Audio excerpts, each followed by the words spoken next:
ഇന്നിപ്പോൾ നമ്മൾ രാവിലെ എക്സസൈസ് ചെയ്ത മെറ്റാഫിസിക്സിനെ കുറിച്ചാണ് കുറച്ച് കേട്ടത്. മെറ്റാഫിസിക്സ് എന്ന് പറയുമ്പോൾ നമ്മൾ അതിൽ കുറേ ലോസ് ഉണ്ട്. ഒന്ന് ലോ ഓഫ് അട്രാക്ഷൻ.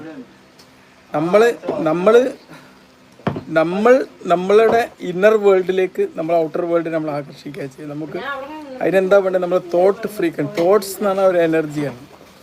നമ്മളെ തോട്ടും നമ്മൾ ഫിസിക്കൽ ബോഡിയും ഒക്കെ എനർജി ലെവൽ വരുമ്പോൾ ഒന്നായിട്ട് മാറും. ഒരു കോശം വിഭജിച്ചാൽ എനർജി ആവും. ഒരു thoughts that is self is N energy. അപ്പോൾ നമ്മുടെ തോട്ട്സിന് ഒരു മാഗ്നറ്റിക് പവർ ഉണ്ട് എന്നുള്ളൊരു വിശ്വാസം ആദ്യമുണ്ട്. അപ്പോൾ എന്താണ് നമ്മളിപ്പോൾ ഇന്നും ഇങ്ങനെ നെഗറ്റീവായിട്ട് തന്നെ ചിന്തിച്ചുകൊണ്ടിരിക്കുകയാണെങ്കിൽ നെഗറ്റീവായിട്ടുള്ള ഇവൻറ്റ്സേ നമ്മൾ ലോകത്ത് കാണുള്ളൂ. നമ്മളെപ്പോൾ പോസിറ്റീവായിട്ട് തന്നെ ചിന്തിക്കുകയാണെങ്കിൽ പോസിറ്റീവായിട്ട്. ഇപ്പോൾ ഈ ചേച്ചി പോസിറ്റീവായി ചിന്തിക്കുന്ന ഒരു കാര്യമാണ്. ചേച്ചിക്ക് ഒരുപാട് ജീവിതത്തിൽ പ്രശ്നങ്ങളുണ്ട്, പ്രാരാബ്ദങ്ങളുണ്ട്, ബുദ്ധിമുട്ടുകളുണ്ട്, പ്രതിസന്ധികൾ മറികടന്നിട്ടുണ്ട്.